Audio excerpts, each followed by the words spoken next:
Alright, you guys, welcome back to the channel. As you guys know, everybody, and I think most everybody, are waiting for this next matchup in September with 4 division world champion, undisputed at 168, Canelo Alvarez against two-time undisputed champ, three-weight division champion, Terrence Crawford. So let's get into it. I mean, it's gonna be everybody's waiting for it. I know I am. I'm excited for it. At first, I was thinking about the same thing that Canelo was thinking and what most people thought. I mean, the weight divisions that Terrence Crawford is jumping up is pretty significant. We can say 2 weight divisions because he did become champion at 154. But from him coming from 147, where he kind of did a couple fights there, and he was pretty good at it and was taking people out there, and pretty efficient, going up to 168 where Canelo has been there for years now, and him getting used to those people, those bigger guys, hitting him, the speed, the strength, and him being able to take it.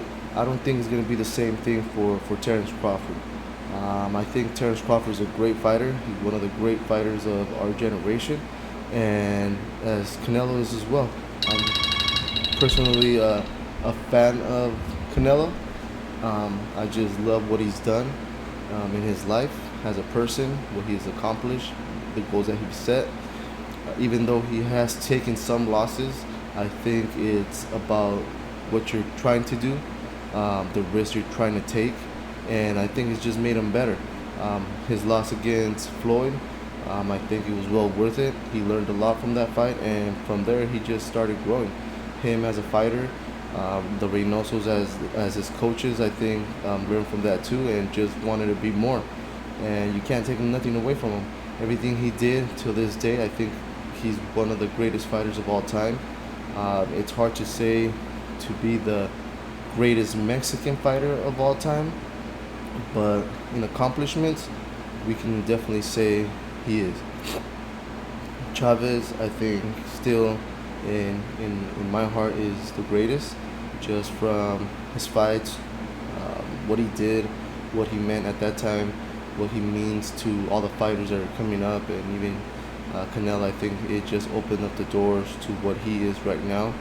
Even though there's more money now, and if you compare the two from back then, I mean, they're making a lot more money now. Belts are easier to win now, which I still think it's really hard to get a belt, even just to be a world champion. But I think it's a hard one right there.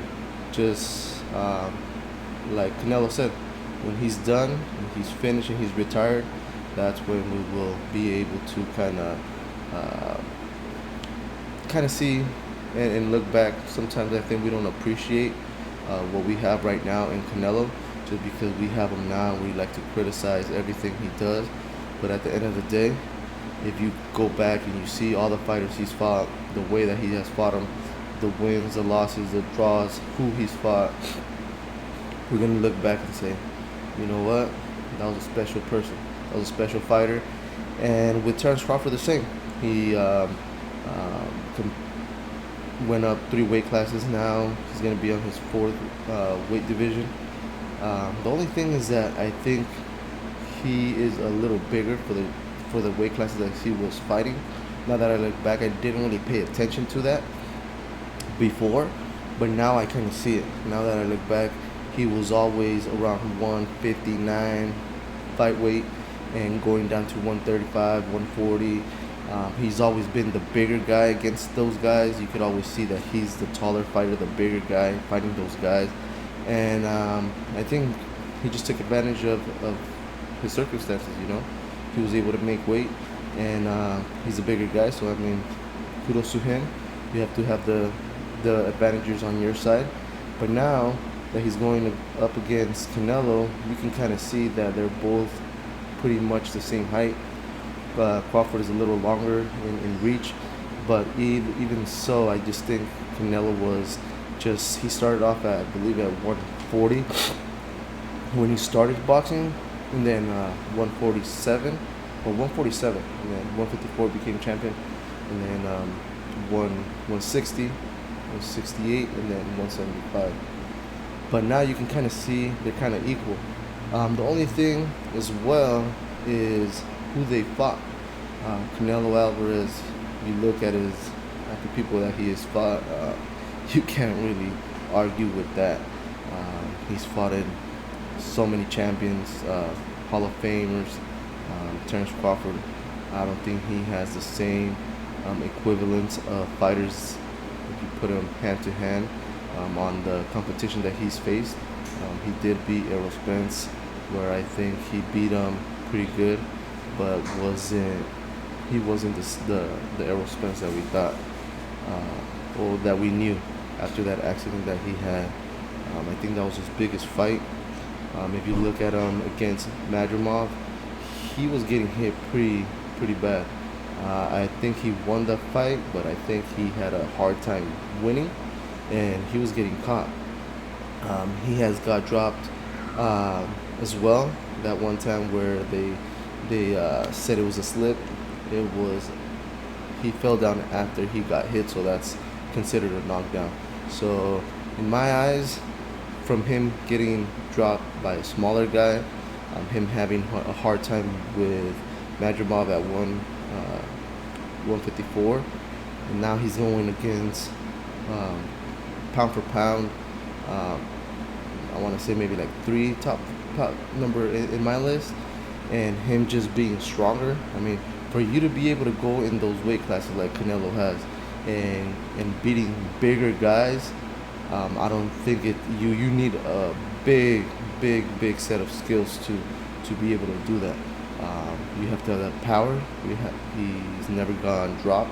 He has to have the chin, which I think he has the best chin in the game. And not just that, I think everybody's just focusing on saying, okay, well, Crawford has more skill. He can fight orthodox or southpaw, and that's true. But it's against who? You know, it's you can't really do that with an elite fighter like Canelo.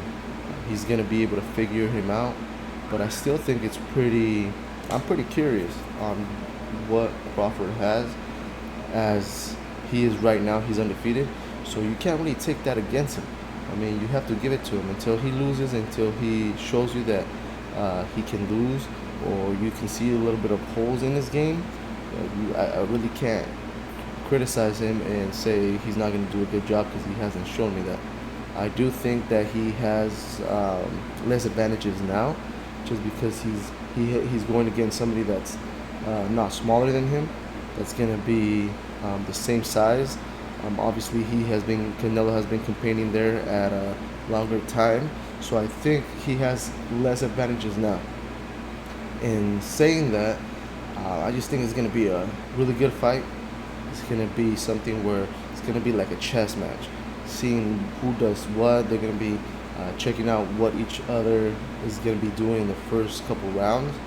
But I just think once Canelo feels Terrence Crawford's power and sees, you know what, I can take it. He's been there with Kovalev. He's been there with Triple G. He's been there with Berlanga. And those are heavy hitters, man. I don't think Terrence Crawford beats those guys just because of the power. And him just feeling that and saying, you know what, I can take this. He's going to push forward, and even if he kind of hits him a little bit, man, if Canelo lands something, it's going to hurt. And it's gonna retain him from having that skill, from letting go punches. And that's my thing. I think when fighters now fight Canelo and they say that they're running around, it's not that they want to, it's that they need to. They feel the power, they feel his pressure, they don't want to get hit, so what else can they do? They're looking for an opening. But I mean, anything they do, they just see him coming forward, see that it's not hurting them. What else are they gonna do? Most people don't want to get knocked out, and they already got paid, so they know that they made the payday. They know they already got the money. So what they do is let's just survive and make sure we don't get knocked out, and that's why they run. I think when Canelo was collecting the belts, since those champions had the belt and they wanted to become undisputed and they wanted to keep the belt, they were actually fighting, and there was more competition. After that, after I want to say, what was that guy that they fought in Mexico? The British guy. He fought him. After that, Munguia, he tried to fight him, but skill wise, Canelo's at another level. Then after that, he fought Charlo, Skull. I mean, they just didn't want to fight. You already made the payday. You already made the money. Why get hurt? You know, same thing. I think to put it in the perspective, like Chavez Jr. He goes and he makes these little fights. He makes the money. Once he's in there, he doesn't want to get hurt.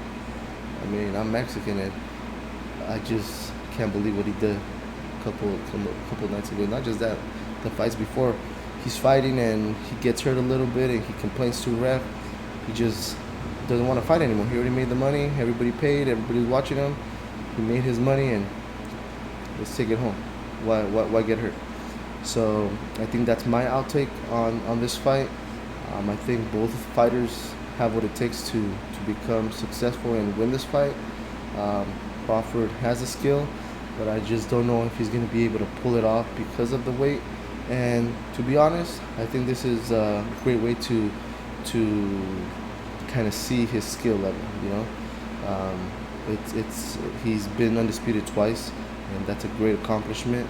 But every fighter, as you see in my back wall here, they're fighters competing with the best, top level, just going out there and doing their best. So I think that's what it means to become a champion and to be one of the greatest, is to fight the best at the best and going up, you know. And he has been going up, but it's always been, when he fought Errol Spence, he didn't collect no belts. He went in there, got all of them. You know, Errol Spence did all the work. He was not the same. His eye, the accident, you know, it wasn't like you were fighting perfect health against perfect health. And but until he proves us wrong, I think this fight is gonna definitely show the flaws and show what each of them is made of. We know Canelo what he's gonna bring in that weight class. We just want to know where Crawford stands, and I think it's gonna be a great fight. So I just can't wait. A couple months more. I know Canelo's hyped up now that Crawford started talking shit. You know, Canelo got mad. You know, you want to talk shit now? You want to listen to your Uncle Turkey? And I know, I mean, you gotta spice it up, but Canelo's not that guy, you know. He wants to go in there, just fight. He respects his opponent. He thinks he pulls enough fans and people to watch that you don't need to disrespect. So now that he got disrespected, I think it's gonna be personal now, and he's gonna train a little harder and try to make a point. You want to come up and you want to act a certain way. Here you go. You're gonna learn today, and then hopefully after that, I know he has a couple fights with Riyadh season. We can get that Benavides fight. The way I don't think Canelo's scared. I mean, you can't be scared. You're going in there with Triple G. You're going in there with Kovalev. Going in there at what, 22 with Floyd. I just think he wants to build up the fight. You know, he wants to fight for something. He doesn't want to just, you know what, I have all the belts, come and take them. Okay. He wants somebody that's gonna have the accolades. So when he does beat him, he can say, you know what, this is what I got. This is what I beat, and make it count. Because then he passes the torch to somebody else, and he's still fighting, so he still wants to add to that accolade, you know, to his record, to his legacy, which, I mean, it's pretty much set now, but it's adding. Go out and with everything. So I mean, can't wait. Thank you guys for tuning in. If you guys have any questions, any comments, please put them down. And till next time, we'll talk about something else. The next upcoming fights: Benavidez, Shakur Stevenson. I think it's next week, so that's gonna be a good fight too. So can't wait. See you guys in the next time, and peace out.